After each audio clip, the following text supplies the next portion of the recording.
When the original Transformers cartoon ended in 1988, I was sad.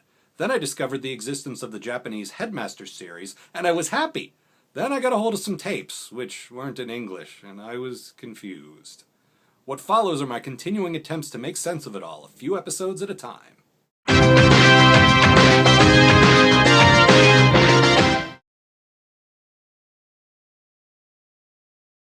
Last time, we ended with the arrival of the Autobot Headmasters. I know this much because I own some of the toys, and I also saw the god-awful American version of their origin story.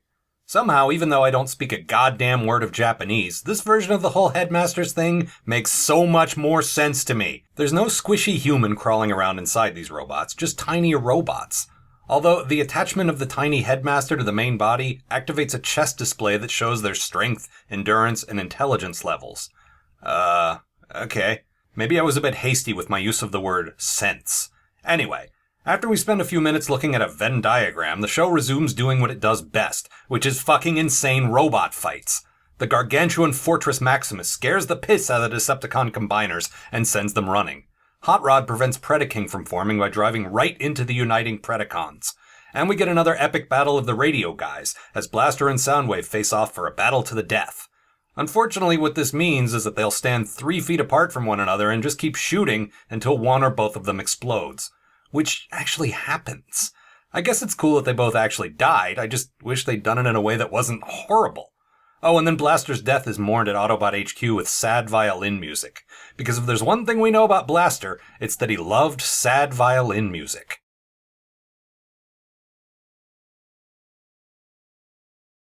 This episode opens with the Autobots shouting a lot and making a big deal about going back to Cybertron, I think. Meanwhile, the Decepticons have gathered to listen to a mixtape left behind by the late Soundwave. Oh, and I forgot to mention a running B-story of the previous episode, in which Optimus Prime was running around the sewers of Cybertron fighting various monsters that I assume were flushed down Cybertronian toilets over the millennia. He's still doing that stuff, only now he's doing it with the help of his ghost dad, Alpha Trion. Hot Rod, meanwhile, uses his basic vision to fight his way to Cybertron and help Optimus out. Then Hot Rod opens the Matrix again, which is supposed to be empty according to the return of Optimus Prime, because apparently darkest hours are a dime a dozen. And you know, everyone knows my feelings on Optimus Prime, but I can't deny how cool it is seeing both Primes fighting side by side. Then Optimus dies again, which means that in Japanese continuity he came back from the dead for a grand total of 3 episodes. I knew I liked this show for some reason. Also, I think Galvatron may be dead, or possibly not.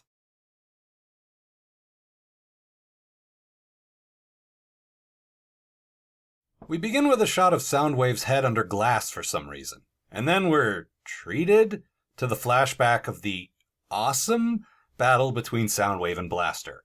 Then the Decepticons remember that, oh yeah, we totally know how to resurrect guys, and why were we ever even sad about this? So now Soundwave's back.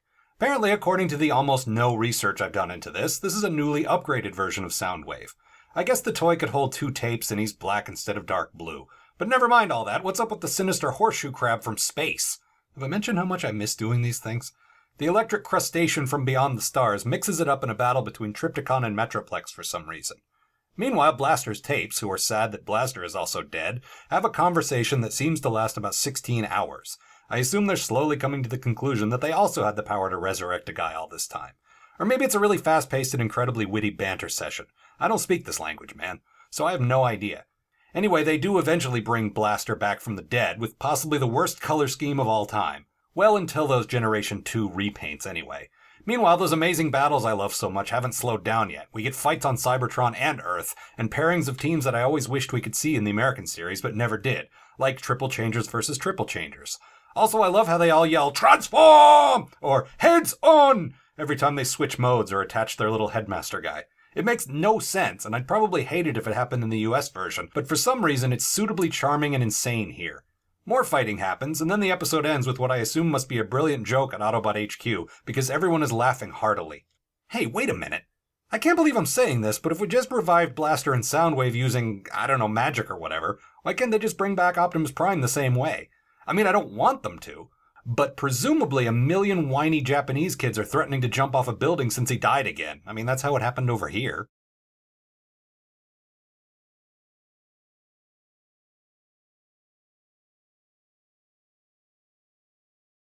Oh, and please don't try to tell me what actually happened in the episode. I don't